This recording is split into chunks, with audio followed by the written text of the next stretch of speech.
सुन लो बंदर, मैं किसी भी हाल में अपनी बेटी का विवाह तुमसे नहीं करूंगा। ये मेरा अंतिम निर्णय है। एक बंदर रोज राजा को मजबूर करता था कि वह अपनी बेटी की शादी उससे कर दे। जब राजा उस बंदर की अनोखी शर्त से हार गया तो मजबूरी में उसे अपनी बेटी की शादी एक बंदर से करनी पड़ी। बंदर बारात लेकर आया और राजकुमारी को साथ लेकर अपने घर ले गया। फिर बंदर राजकुमारी के कमरे में गया और वहां ऐसा कुछ किया कि राजकुमारी की चीख निकल गई। नमस्कार दोस्तों, डिवोशनल स्टोरी में आपका फिर से स्वागत है। तो चलिए कहानी शुरू करते हैं। बहुत प्राचीन काल की बात है। एक छोटे से स्वतंत्र राज्य वैभवपुरी में एक वृद्ध विधवा रहती थी। उसका नाम था सुभद्रा। समय ने उसके चेहरे पर झुर्रियों की लकीरें खींच दी थीं। कंधे थोड़े झुक गए थे, पर आंखों में एक अदम्य जीवन ज्योति अभी भी टिमटिमा रही थी। जीवन साथी का साया बहुत पहले ही उठ चुका था और ईश्वर ने संतान का सुख नहीं दिया था।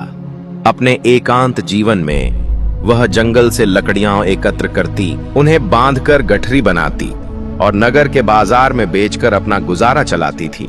उसकी कुटिया नगर के बाहरी छोर पर एक पुराने बरगद के पेड़ के पास थी, जिसकी दीवारें मिट्टी की थीं और छप्पर घास फूस का। एक शरद ऋतु की धूप भरी दोपहर थी। सुभद्रा हमेशा की तरह कालिदास वन में लकड़ियां चुन रही थी। सूरज की किरणें पेड़ों की घनी पत्तियों के बीच से छनकर जमीन पर नृत्य कर रही थीं। थकान से उसकी कमर टूट रही थी। तभी अचानक ऊपर पेड़ की डाल पर हलचल हुई। सुभद्रा ने डरते हुए ऊपर देखा। एक अद्भुत दृश्य उसकी आंखों के सामने था। एक बंदर, पर कोई साधारण बंदर नहीं। उसके शरीर का रूप सुनहरे भूरे रंग का था। गर्दन के चारों ओर सफेद फर की एक प्राकृतिक माला सी बनी थी और वे आंखें अविश्वसनीय रूप से बुद्धिमान और करुणामय लग रही थीं, मानो किसी मनुष्य की आत्मा उनमें वास करती हो। वह बंदर धीरे से नीचे उतरा। सुभद्रा स्तब्ध रह गई, डर के मारे वहां जमी रह गई। पर बंदर ने कोई हिंसक हरकत नहीं की। उसने धीरे से जमीन पर बिखरी लकड़ियों को उठाना शुरू कर दिया और एक जगह इकट्ठा करने लगा। फिर उसने बड़ी ही कुशलता से एक मजबूत लताड़ी तोड़ी और लकड़ियों को बांधकर एक गठरी बनाने लगा। सुभद्रा की जिज्ञासा डर पर भारी पड़ी। वह धीरे से पास गई। बंदर ने उसकी ओर देखा और अपनी आंखों में एक अजीब सी कोमलता लिए मुस्कुरा दिया, मानो कह रहा हो, डरो मत, मैं तुम्हारा मित्र हूँ। अवाक सुभद्रा बोल उठी, हे भगवान, तू कौन है? तू तो कोई साधारण जीव नहीं लगता। बंदर ने कोई उत्तर नहीं दिया, बस अपना काम जारी रखा। सुभद्रा का हृदय द्रवित हो उठा। उसने बैठकर बंदर को लकड़ियां बांधते देखा।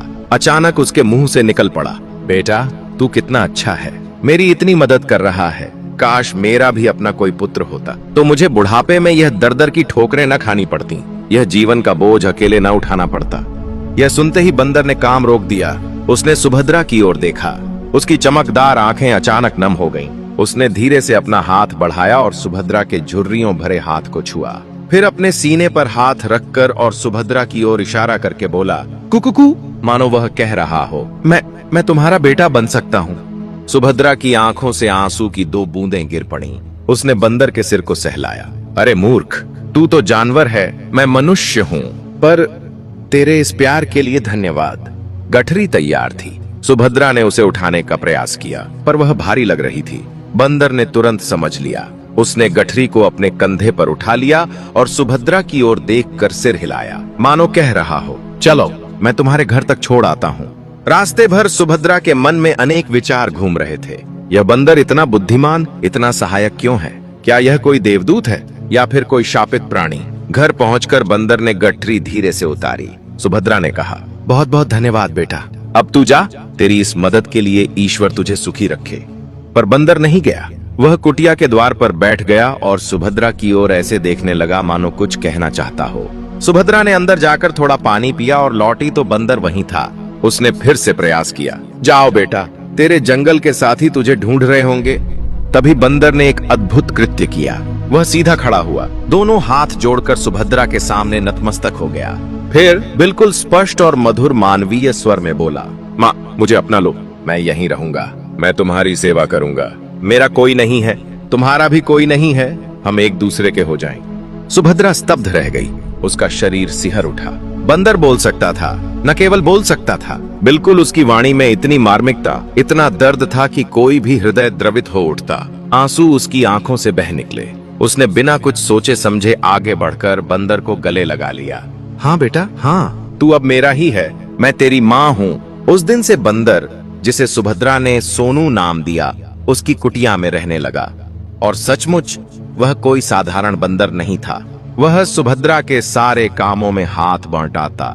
जब वह थक कर लौटती तो वह उसके पैर दबाता, पानी का घड़ा भर लाता, भोजन बनाते समय चूल्हे में आग जलाता, रात को सुभद्रा के पैरों के पास सिर रखकर सो जाता। धीरे धीरे सुभद्रा के एकांत जीवन में खुशियों की रोशनी फैलने लगी। 1 वर्ष बीत गया। सोनू और सुभद्रा के बीच एक गहरा अटूट बंधन बन चुका था। एक दिन संध्या के समय दोनों कुटिया के सामने बैठे चांदनी का आनंद ले रहे थे।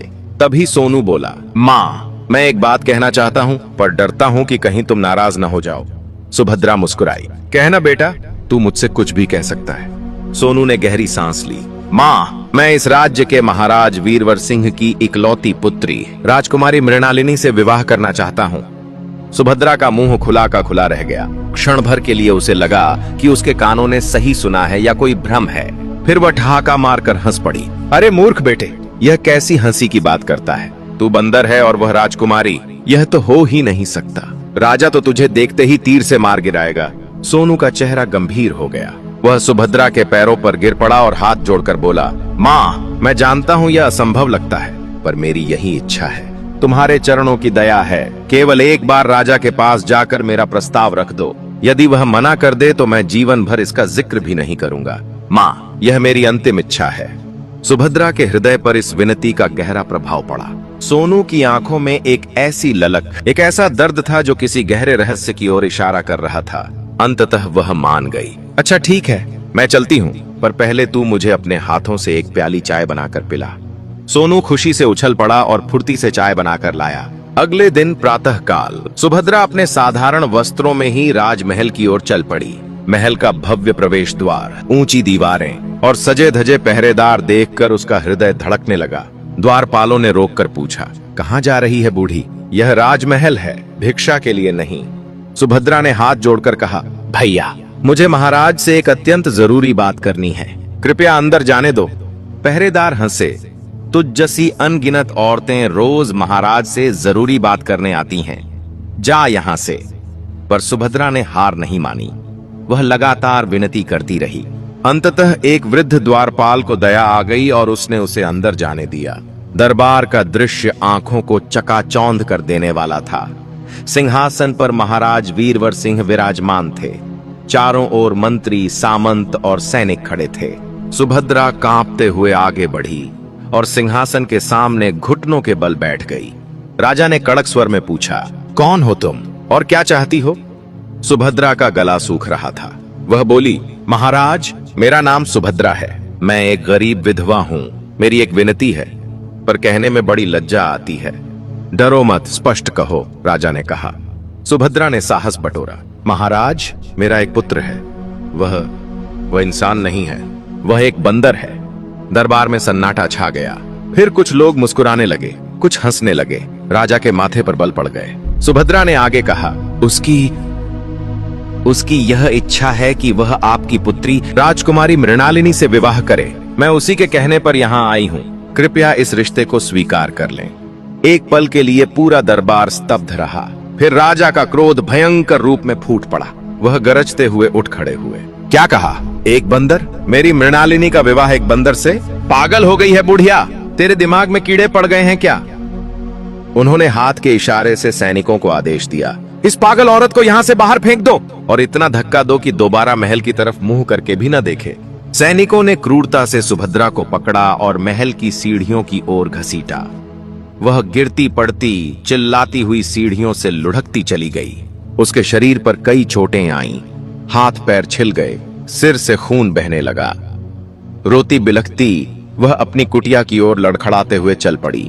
जैसे ही सोनू ने उसे देखा, उसकी आंखें आग बन गईं। वह दौड़कर आया और सुभद्रा को सहारा देकर अंदर ले गया। सुभद्रा ने क्रोध और पीड़ा से भरकर एक लकड़ी का डंडा उठाया और सोनू पर वार करते हुए चिल्लाई, देख लिया ना तेरा किया, तेरी इस मूर्ख इच्छा ने मेरी जान ले ली, मारे मारे फिरा दिया उन लोगों ने, काश मैं तेरी बात न मानती। सोनू ने डंडे के 2-3 वार सहन किए, फिर आंसू भरी आंखों से सुभद्रा से लिपट गया। माँ, मेरी प्यारी माँ, माफ करना, घबराओ मत, यह सब ठीक हो जाएगा, पर तुम हार मत मानना, एक बार फिर जाना होगा। फिर जाना? सुभद्रा चिल्लाई, तू मेरी जान लेकर ही दम लेगा क्या? सोनू ने उत्तर नहीं दिया। उसने अपने गले से एक चमकदार दिव्य प्रकाश से युक्त मणियों की माला निकाली। माला के मोती नीलम और चांदी से जड़े हुए थे और हल्की स्वर्णिम आभा फैला रहे थे। उसने माला को हाथों में लेकर कुछ अज्ञात मधुर मंत्र पढ़े और फिर सुभद्रा के घावों पर फूंक मारी। एक अद्भुत घटना घटी। माला से एक कोमल स्वर्णिम प्रकाश की किरणें निकलीं और सुभद्रा के शरीर पर फैल गईं। उसके सारे घाव खरोंचें छोटे पल भर में ठीक हो गईं। खून बहना बंद हो गया, दर्द गायब हो गया। सुभद्रा चकित रह गई। उसने सोनू को हैरानी से देखा। अब उसे विश्वास हो गया कि सोनू कोई साधारण प्राणी नहीं है। अगले दिन सोनू ने फिर विनती की। सुभद्रा मन ही मन डर रही थी, पर उसकी आंखों में छल के आंसू देखकर फिर तैयार हो गई। दूसरी बार भी वही हुआ। राजा ने और भी क्रोधित होकर उसे दंडित किया। सुभद्रा फिर घायल अवस्था में लौटी और सोनू ने फिर उस माला से उसे ठीक कर दिया।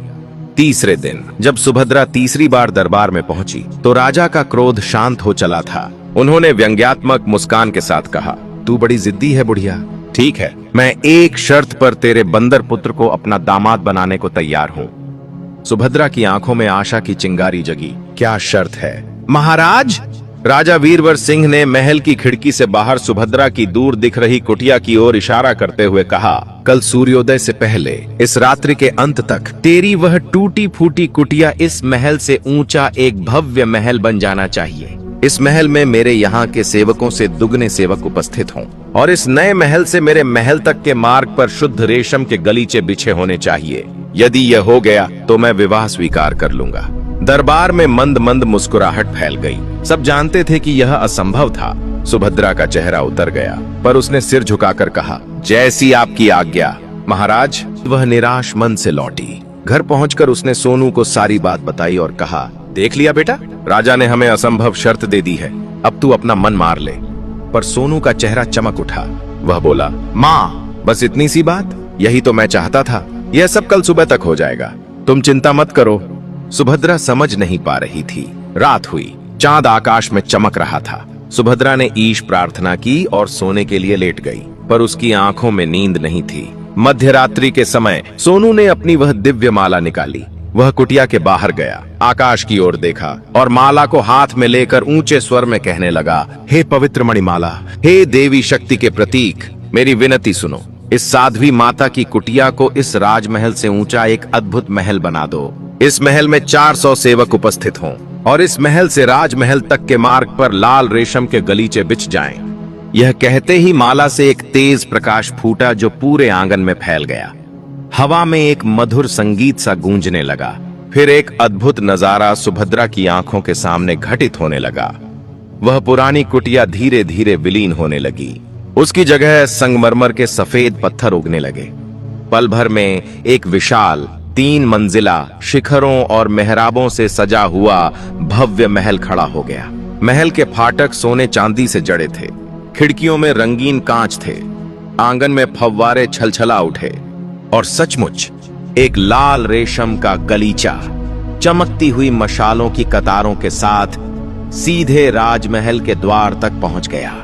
महल के दरवाजे पर सजे धजे द्वारपाल, अंदर चाकर, दासियां, रसोइये सब उपस्थित थे। सुभद्रा अपनी आंखों पर विश्वास नहीं कर पा रही थी। वह मूर्ति की तरह खड़ी रह गई। सोनू ने आकर उसका हाथ थामा और अंदर ले गया। महल के भीतर का वैभव देखकर सुभद्रा रो पड़ी। सोनू ने कहा, माँ, अब सो जाओ, कल सुबह सब ठीक हो जाएगा। प्रातः काल जब राजा वीरवर सिंह ने अपने कक्ष की खिड़की से बाहर देखा तो उनकी सांसें रुक गईं। सामने जहां कल तक एक दरिद्र कुटिया थी, आज एक अति भव्य, अपने महल से भी ऊंचा प्रासाद खड़ा था। रेशमी गलीचा चमक रहा था। उन्होंने अपनी रानी सौदामिनी को बुलाया। रानी भी चकित रह गईं। राजा ने सिर पकड़ लिया। उन्हें अपना वचन निभाना था। दरबार में उन्होंने घोषणा की, मैं अपनी पुत्री मृणालिनी का विवाह सुभद्रा के पुत्र सोनू के साथ तय करता हूं। पूरे महल में कोहराम मच गया। रानी रो पड़ी। मंत्री हैरान थे, पर राजा का आदेश अटल था। राजकुमारी मृणालिनी, जो स्वभाव से अत्यंत बुद्धिमान और संवेदनशील थी, ने जब यह सुना तो वह भीतर तक हिल गई, पर उसने विरोध नहीं किया। वह अपने शीश महल में बैठी प्रार्थना करने लगी, हे प्रभु, यदि यही मेरा भाग्य है तो मुझे शक्ति दो। पर इस बंदर की आंखों में मैंने एक अलौकिक चमक देखी है। कुछ तो है, कोई रहस्य है। विवाह का दिन आया। सोनू को राजसी वस्त्र पहनाए गए। वह एक सजे हुए घोड़े पर सवार हुआ। सुभद्रा भी सुनहरे वस्त्रों में सजी थी। बारात राजमहल पहुंची। विवाह के समय पूरा महल शोक में डूबा हुआ था। जब मृणालिनी को दुल्हन की वेशभूषा में लाया गया तो उसके चेहरे पर घूंघट था, पर आंसू उसके गालों पर मोतियों की तरह लुढ़क रहे थे। राजा और रानी की आंखें भी नम थीं। विवाह संस्कार संपन्न हुआ। फिर विदाई का क्षण आया। मृणालिनी ने माता पिता के चरण छुए। राजा ने आंसू पोंछते हुए कहा, बेटी, मुझे माफ करना, मुझे अपने वचन का पालन करना था। मृणालिनी ने धीरे से कहा, पिताजी, भाग्य से कोई नहीं लड़ सकता। मेरे मन में एक आशा है कि यह सब किसी उद्देश्य से हो रहा है। और फिर वह बंदर के साथ पालकी में बैठकर उस नए महल की ओर चल पड़ी। रात्रि हुई। महल के सबसे भीतरी कक्ष में मृणालिनी अकेली बैठी थी। उसका हृदय जोर जोर से धड़क रहा था। तभी दरवाजा खुला और सोनू अंदर आया। मृणालिनी का शरीर डर से कांप उठा। वह दीवार से सट गई। आंसू उसकी आंखों से बहने लगे। उसने चीख मारने ही वाली थी कि सोनू ने कोमल स्वर में कहा, डरो मत, मैं तुम्हारा अहित नहीं करूंगा। मृणालिनी ने देखा कि बंदर की आंखें इतनी दयालु, इतनी बुद्धिमान थीं कि उसका डर कुछ कम हुआ। सोनू ने आगे बढ़कर कहा, तुम मुझसे घृणा करती हो, यह मैं समझ सकता हूँ, पर यदि मैं तुम्हें अपना वास्तविक रूप दिखाऊं तो शायद तुम मुझसे भयभीत न रहो। मृणालिनी ने आश्चर्य से पूछा, वास्तविक रूप? तुम कौन हो? सोनू ने उत्तर नहीं दिया। उसने अपने गले से वही दिव्य माला निकाली। उसे हाथों में लेकर उसने कुछ मंत्र पढ़े। कक्ष में एक चमकदार आभा फैल गई। मृणालिनी ने अपनी आंखें मूंद लीं। जब उसने आंखें खोलीं तो सामने बंदर नहीं, एक अत्यंत सुंदर तेजस्वी युवक खड़ा था। उसके चेहरे पर उदात्तता थी। आंखों में एक गहरा दर्द और ज्ञान था। वह राजसी वस्त्र पहने हुए था। मृणालिनी स्तब्ध रह गई। वह बोल नहीं पा रही थी। युवक ने मधुर स्वर में कहा, मैं राजकुमार अमरदीप हूं। मेरे पिता का राज्य दूर उत्तर में है। एक दुष्ट तांत्रिक, जिसे मेरे पिता ने दरबार से निकाला था, ने मुझ पर यह शाप डाला है कि मैं दिन के समय बंदर बना रहूंगा और रात्रि के समय ही अपने मानव रूप में आ सकूंगा। यह शाप तभी टूटेगा जब कोई कन्या मेरे इस रूप में भी मुझसे विवाह करे और फिर 1 वर्ष तक मेरे रहस्य को किसी से न खोले। आज तुमने पहली शर्त पूरी कर दी, अब दूसरी शर्त की पालना करनी है। यदि तुमने किसी को यह रहस्य बता दिया तो मैं तुमसे सदा के लिए दूर चला जाऊंगा और तुम मुझे कभी नहीं पा सकोगी। मृणालिनी की आंखों से खुशी के आंसू बह निकले। उसने कहा, मैं वचन देती हूँ, मैं इस रहस्य को अपने प्राणों से भी अधिक सुरक्षित रखूंगी। उस रात दोनों ने एक दूसरे को अपनी अपनी कहानी सुनाई। अमरदीप ने बताया कि कैसे उसने सुभद्रा को अपनी मां बनाया और कैसे उसकी दिव्य माला, जो एक सिद्ध संत ने उसे दी थी, उसके शाप को कुछ कम करने की शक्ति रखती है। मृणालिनी ने अपने हृदय की सारी बातें कह डाली। धीरे धीरे प्रेम की एक मधुर बेला ने उन दोनों को आपस में बांध दिया। अगले कुछ महीने सुखपूर्वक बीते। दिन में सोनू अमरदीप बंदर के रूप में रहता, पर मृणालिनी उसे अपना पति ही मानती। वह उसकी देखभाल करती, उसके साथ बैठकर बातें करती। रात होते ही अमरदीप अपने वास्तविक रूप में आ जाता और दोनों साथ समय बिताते। सुभद्रा भी खुश थी, पर उसे इस रहस्य का पता नहीं था। एक दिन राजमहल में एक भव्य समारोह आयोजित हुआ। राजा के एक मित्र राजा की पुत्री का विवाह था।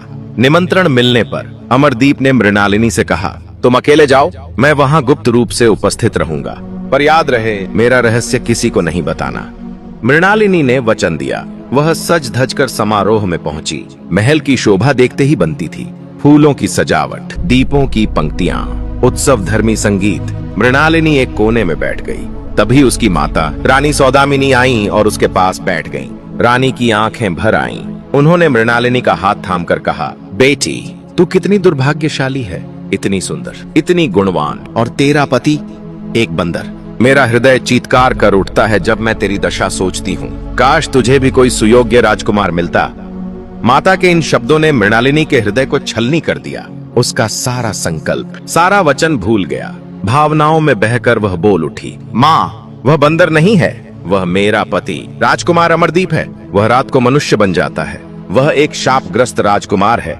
यह कहना था कि अचानक महल में एक तेज हवा का झोंका आया। सभी दीपक बुझने लगे। लोग हैरान होकर इधर उधर देखने लगे। मृणालिनी ने देखा कि महल के दूसरे छोर पर, जहां अमरदीप गुप्त रूप से खड़ा था, एक तेज प्रकाश की चकाचौंध हुई और फिर अंधेरा छा गया।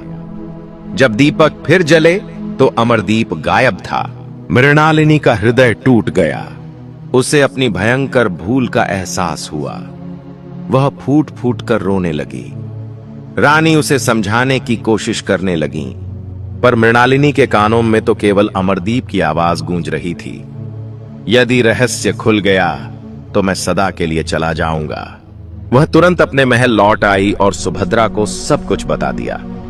सुभद्रा भी दुखी हुई, पर उसने मृणालिनी को सांत्वना दी। अगले दिन मृणालिनी ने अपने पिता से आज्ञा ली और प्रतिज्ञा की कि वह अमरदीप को ढूंढकर ही लौटेगी। उसने सुनहरी लाठी और सुनहरी जूती पहनी और एक अनजान यात्रा पर निकल पड़ी। मृणालिनी का सफर अत्यंत कठिन था। वह पहाड़ियों, नदियों, घने जंगलों और बंजर मरुस्थलों से होकर गुजरी। कई दिनों तक उसे खाने को केवल जंगली फल मिले, पीने को झरने का पानी। उसके वस्त्र फट गए, पैरों में छाले पड़ गए, पर उसने हार नहीं मानी। वह हर गांव, हर झोपड़ी में जाकर पूछती, क्या आपने एक सुंदर राजकुमार अमरदीप को देखा है? कोई उत्तर नहीं मिलता। एक दिन थक हार कर वह एक पेड़ के नीचे बैठ गई और रोने लगी। तब एक वृद्ध साध्वी वहां से गुजरी। उन्होंने मृणालिनी को देखा और पूछा, बेटी, तू इतनी दुखी क्यों है? मृणालिनी ने सारी कहानी कह सुनाई। साध्वी ने दया भाव से कहा, बेटी, तू सीधे पूर्व दिशा में चल। वहां एक नदी है, उसके पार एक पर्वत है। उस पर्वत की गुफा में एक योगी रहते हैं। शायद वे तेरे पति का पता लगा सकें।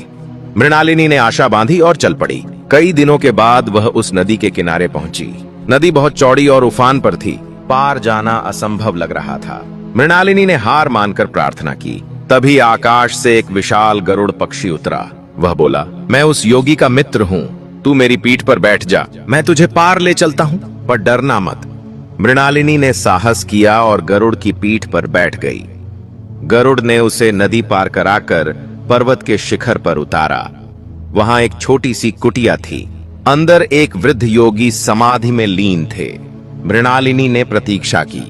जब योगी ने आंखें खोली तो मृणालिनी ने सब वृत्तांत कह सुनाया। योगी ने कहा, बेटी, तेरा पति एक राक्षस के बंदी गृह में है। वह राक्षस, जिसका नाम क्रौंच है, उसने पकड़कर ले गया है। उसकी गुफा इस पर्वत के पार एक घने अंधकारमय जंगल में है। वहां जाना अत्यंत खतरनाक है। मृणालिनी ने हाथ जोड़कर कहा, महाराज, मैं किसी भी खतरे को सहने को तैयार हूँ, कृपया मुझे मार्ग दिखाएं। योगी ने दया खाकर कहा, तू इतनी दृढ़ है तो ठीक है, मैं स्वयं तुझे वहां ले चलता हूँ। उन्होंने अपना आसन छोड़ा और मृणालिनी को साथ लेकर उड़ चले। कुछ ही देर में वे एक भयानक अंधेरे जंगल में उतरे। वहां एक विशाल गुफा का मुंह था। योगी ने कहा, वह इसी में है, अब मैं जाता हूं, सावधान रहना। और वे अदृश्य हो गए। मृणालिनी ने साहस बटोरा और गुफा में प्रवेश किया। अंदर घना अंधकार था। केवल दूर कहीं मशालों की लौ टिमटिमा रही थी। वह आगे बढ़ी। तभी एक भयानक आवाज गूंजी, कौन है? कोई मानव यहाँ कैसे आया? एक विशालकाय 3 आंखों वाला राक्षस सामने आ खड़ा हुआ। उसके हाथ में एक भारी गदा थी। मृणालिनी कांप उठी, पर बोली, मैं एक यात्री हूँ, भटक कर यहाँ आ गई हूँ। राक्षस हंसा, अच्छा हुआ, आज खाने को ताजा मानव मिल गया। उसने मृणालिनी को पकड़ लिया और गुफा के भीतर ले गया। मां, कोने में लोहे की जंजीरों से जकड़ा हुआ अमरदीप बैठा था। उसने मृणालिनी को देखा तो उसकी आंखें फटी की फटी रह गईं, पर वह चुप रहा। राक्षस ने मृणालिनी को दूसरे कोने में बांध दिया और चला गया। जब राक्षस दूर चला गया तो अमरदीप ने धीरे से कहा, मृणालिनी, तू यहाँ क्यों आई? यह राक्षस बहुत खतरनाक है। मृणालिनी रो पड़ी। मैं तुम्हें ढूंढती हुई आई हूँ, मुझे माफ कर दो, मैंने तुम्हारा रहस्य खोल दिया। अमरदीप ने कहा, अब उसकी चिंता मत करो, अब हमें यहां से बचकर निकलना है। उसने अपने पास छिपाकर रखी वह दिव्य माला निकाली और एक छोटे से छेद से बाहर फेंक दी ताकि मृणालिनी उसे ढूंढ ले। कुछ देर बाद जब राक्षस सो गया, मृणालिनी ने अपने बंधन ढीले किए और माला ढूंढ निकाली। वह अमरदीप के पास गई और माला उसे दे दी। अमरदीप ने माला पहनी और मंत्र पढ़े। जंजीरें टूट गईं, वह आजाद हो गया। फिर उसने मृणालिनी के बंधन भी खोल दिए। दोनों चुपचाप गुफा से बाहर निकलने लगे, पर तभी राक्षस की नींद खुल गई। वह गरजता हुआ दौड़ा आया। धोखेबाज, तुम भागने की कोशिश कर रहे हो। अंत उसने अपनी गदा उठा ली। अमरदीप ने मृणालिनी को पीछे कर दिया और राक्षस के सामने डट गया। उसने माला से प्रकाश निकालकर राक्षस पर वार किया, पर राक्षस बहुत शक्तिशाली था। वह बोला, तुम मुझे चोट नहीं पहुंचा सकते, मैंने अमरता का वरदान पा रखा है। अमरदीप ने पूछा, तो फिर तेरी मृत्यु कैसे होगी? राक्षस हंसा, मेरी मृत्यु तभी होगी जब कोई मुझे अपने ही महल में आग लगाकर जला देगा, और वह भी तब जब मैं उस महल में अकेला हूं। अमरदीप ने तुरंत एक योजना बनाई। उसने राक्षस से कहा, मैं हार मानता हूं, तू हमें मार डाल, पर एक आखिरी इच्छा पूरी कर। मुझे अपने महल में जाकर अपने पूर्वजों को प्रणाम करने दो, फिर लौटकर मैं तेरे सामने आत्मसमर्पण कर दूंगा। राक्षस सोच में पड़ गया, फिर बोला, ठीक है, पर यदि तू भाग गया तो मैं इस लड़की को खा जाऊंगा। अमरदीप राक्षस के महल गया। वह महल एक पहाड़ी की चोटी पर था। अमरदीप ने महल के चारों ओर सूखी लकड़ियां इकट्ठी की और उनमें आग लगा दी। फिर वह ऊंचे स्वर में बोला, अरे राक्षस क्रौंच, तेरा महल जल रहा है, तू आकर बचा ले। राक्षस ने दूर से धुआं देखा तो वह घबराकर दौड़ा आया। अमरदीप ने छिपकर देखा। जैसे ही राक्षस अकेला महल में घुसा, अमरदीप ने महल के सभी दरवाजे बाहर से बंद कर दिए। आग तेज हो चुकी थी। राक्षस चीखता चिल्लाता रह गया, पर बाहर नहीं निकल सका। कुछ ही देर में वह भस्म हो गया। अमरदीप तुरंत लौटकर गुफा में आया और मृणालिनी को लेकर बाहर निकला। राक्षस के मरते ही अमरदीप पर से शाप का प्रभाव टूट गया। उसका बंदर रूप सदा के लिए विलीन हो गया और वह स्थायी रूप से राजकुमार अमरदीप बन गया। दोनों खुशी खुशी वैभवपुरी लौटे। जब सुभद्रा ने अमरदीप को देखा तो वह रो पड़ी। राजा वीरवर सिंह और रानी सौदामिनी भी अत्यंत प्रसन्न हुए। उन्होंने एक भव्य दरबार लगाया और सबके सामने अमरदीप और मृणालिनी का पुनः विवाह संस्कार किया। अमरदीप ने सुभद्रा को अपनी माता के रूप में सदा के लिए अपने साथ रखा। कुछ समय बाद अमरदीप अपने पिता के राज्य भी गया और उन्हें सब कुछ बताया। उसके पिता ने भी उसे आशीर्वाद दिया।